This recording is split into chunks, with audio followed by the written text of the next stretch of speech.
Hi, this is Cathy for TransByDef, and this week we have to discuss the topic of surgeries. Do you have surgery? What surgeries have you had? What are your plans for the future?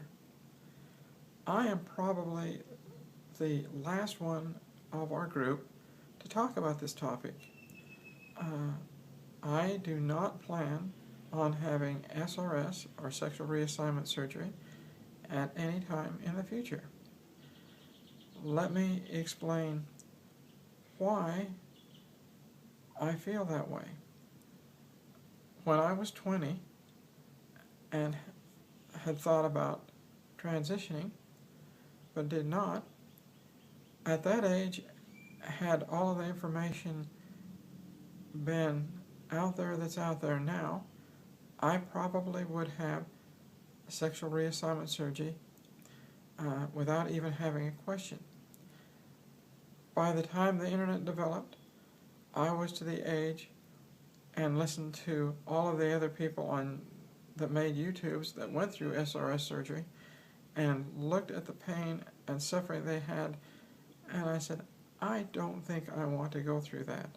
I have been a woman long enough now that what is between my legs or my male genitalia being down there is not a significant issue to me. And so I have decided that I don't want to have SRS surgery.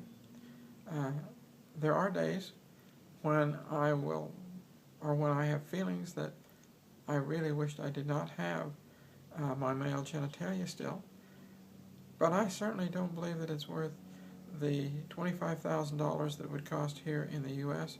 or the $15,000, $17,000 that it would cost in Thailand, having looked into those two surgeries.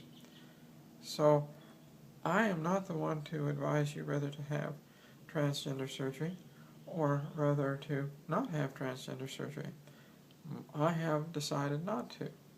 Now let's talk about some of the other surgeries that are out there. The first one that comes to mind is the one which I have had. I had to have my eyelids lifted because they were sagging over my eyes.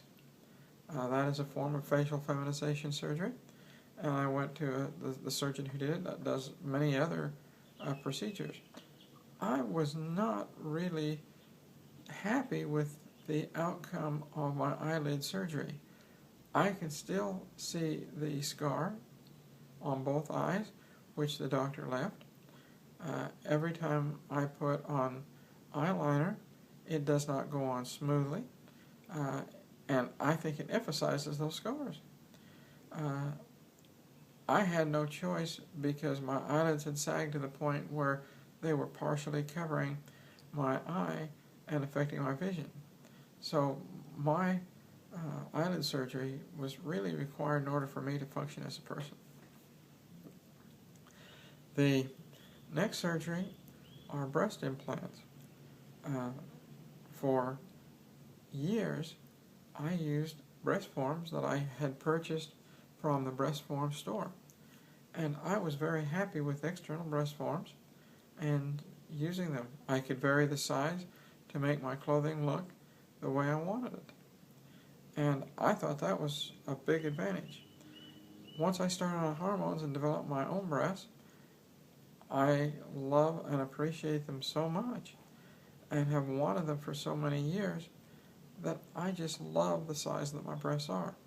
And I don't see any reason for going forward and having breast implants and generating gigantic breasts which are heavy when you're walking, are uncomfortable in many cases because of the weight they put on your chest, cause back problems. I just don't see that. I noticed when I was wearing very large breast forms before I started to take HRT, that my back started to hurt immensely, and I said, if that's what's going to happen when I have breast implants all the time, if I get double D's or double E's, I don't want that.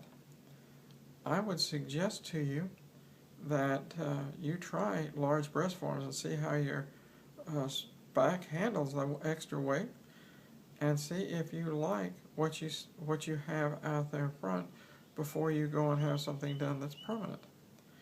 Some considerations that I looked into but decided not to do was, do you want to go with the saline type, or do you want to go with the plastic or polymer materials that they inject? There are pluses and minuses to both.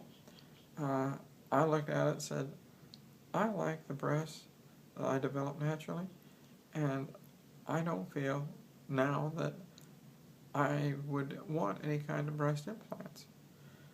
I like my somewhat smaller breasts. I am a 40C, and I'm getting on the large side of a 40C, and I realize with time my breasts will continue to develop and enlarge as I remain on hormones.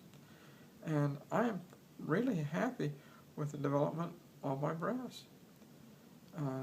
Both my wife and daughter say that I have a beautiful set of breasts. So if you're considering it, I would first see what HRT has. I would buy several sizes of breast forms from the breast form store and try those and see if your back can handle that extra weight of those large breasts out in front. See if you like, wear them for 2 or 3 days straight and see if you like that additional weight out in front. That would be my suggestion to you. The other surgeries of removing the testicles, I did not consider that as a possibility. I know a number of people have. It is only about $6,000, but I just did not feel that I wanted to do that. Well, I think I am probably the wrong person to listen to on this, because I really opposed most of the surgeries. I did not like the surgery that I had on my eyelids. I felt that I was too old of age to really benefit from having SRS, and I did not want to take the physical risk that went with SRS, and so I opted not to have it. And I am happy with my decisions. The only reservation I have in that matter is there are days when I wish I did not have my male genitalia between my legs. And when I go into women's restrooms, I worry that I don't sound right when I go to the bathroom. But other than that, I just cannot recommend surgeries to anyone. Well, you have a good day, and I look forward to talking with you again next week. Bye.